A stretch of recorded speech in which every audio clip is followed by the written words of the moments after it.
Long ago, in a small, drought-stricken village called Anandpur, there lived an elderly man named Devram. He was known throughout the region for his honesty and gentle heart. Devram had never cheated anyone, never spoken a deliberate lie, and never turned away a hungry soul from his door. His faith in God was steady, and his life was simple but dignified. Devram had a son named Raghav who had inherited his father's kindness. Raghav was married to Sushila, and they had two little children, a bright-eyed boy named Mohan and a playful girl named Radha. Like his father, Raghav respected everyone and believed that doing good would always bring good in return. But one terrible year, calamity struck Anandpur. The rains failed, crops withered, and famine spread across the land. Soon after, a poisonous fever swept through the village. Many families lost loved ones. Raghav's wife Sushila and little Radha fell ill and passed away within days. The grief nearly broke him. Raghav himself caught the fever and hovered between life and death, but somehow he survived. However, the illness left him weak and frail. Food became scarce. People who once had granaries full of grain were now begging for handfuls of rice. Devram, though old and bent with age, tried to take care of his son and little grandson Mohan. Raghav, ashamed that his father had to struggle at such an age, decided to look for work. "You are too weak," Devram warned gently. "Hard labor will break you. Let me go and beg for some rice. There is no shame in asking when survival is at stake." Raghav shook his head. "As long as I am alive, you will not beg, father. The harvest season has begun in nearby villages. I will try. Even if I earn a little, it will help." He joined a line of laborers outside the fields of wealthy landlords. Many of them were as weak as he was. Their hands trembled as they tried to lift spades. The overseers glanced at them with disdain. "We need strong men, not skeletons," they scoffed. By evening, Raghav had walked from one field to another without finding work. Defeated, he returned to the village.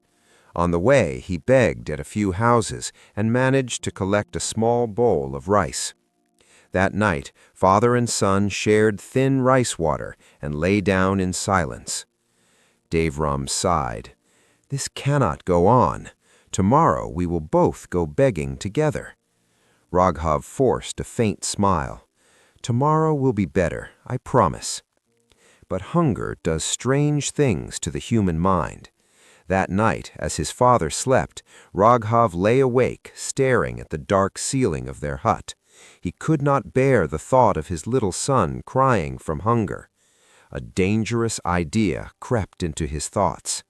Near their hut was a goat shed owned by a wealthy and notoriously harsh landlord named Bhairav Singh. Bhairav was feared by all.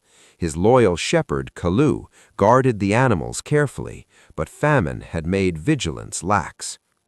Past midnight, Devram awoke to a faint noise. He noticed the door slightly open and Raghav missing from his mat. Alarmed, he stepped outside quietly and followed the sound toward the goat shed. There, in the dim moonlight, he saw his son cutting a goat into pieces, his weak hands trembling not from cold but from guilt. Devram's heart shattered. "Oh God," he whispered to himself, "my son, who never harmed anyone, is committing a sin because of hunger." He returned silently to the hut, torn between anger and compassion. By dawn, Raghav had hidden the meat in the attic and lay pretending to sleep. In the morning, Devram confronted him. "Where did this meat come from?" Raghav's eyes filled with tears. "Father, forgive me. I could not watch you and Mohan starve. If you don't wish to eat it, I will throw it away. Let us beg together instead." Before they could decide, loud voices echoed outside. Bhairav Singh had discovered that one of his goats was missing. Furious, he stormed through the village with Kalu and a few guards, accusing everyone in sight. A kind-hearted schoolteacher named Lata, who often helped poor families, tried to calm him. "Let us not accuse without proof," she pleaded, but Bhairav would not listen. The guards searched nearby huts and found the hidden meat in Raghav's attic. They dragged him out in chains. Devram followed, his head bowed. They were taken to the town court, presided over by Judge Surya Prakash, a wise and compassionate man known for balancing justice with mercy. The courtroom was crowded. Bhairav demanded severe punishment. "This thief must be made an example of," he declared. Judge Surya Prakash listened calmly. He turned to Devram. "Do you know about this theft?" Devram folded his hands. "Yes, Your Honor. I saw my son last night. He did wrong, but he did it because hunger clouded his mind. His wife and daughter died. He is weak and broken, yet he could not bear to see his child starve. Punish him if you must, but please understand his suffering." The courtroom fell silent. Even Bhairav shifted uncomfortably. Judge Surya Prakash asked calmly, "Is there proof that the meat belongs to Bhairav's goat?" The guards hesitated. They had found meat, but no goat skin, no unique mark to prove ownership. "Without clear proof, I cannot declare him guilty," the judge said firmly. "Hunger drives men to desperate acts, but justice cannot rely on assumption alone." Bhairav protested loudly, but the judge raised his hand. "Justice must stand on evidence, not anger." Raghav was released. Later that evening, Judge Surya Prakash privately sent sacks of grain, lentils, and oil to Devram's hut through Lata, the schoolteacher. He also arranged light work for Raghav in the town storehouse, work that suited his weakened body. Days slowly improved. Devram cared for little Mohan, while Raghav regained strength. Though the memory of that desperate night remained painful, it also became a lesson. Raghav never again allowed despair to cloud his judgment. He worked honestly, rebuilt his life, and raised Mohan to value integrity above all.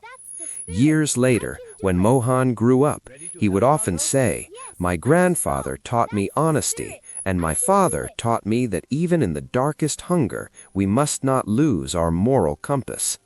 The village of Anandpur eventually recovered from famine, but the story of Devram and Raghav remained in people's hearts. The moral of the story is, hardship may test our character, but true strength lies in choosing honesty over desperation and compassion over cruelty.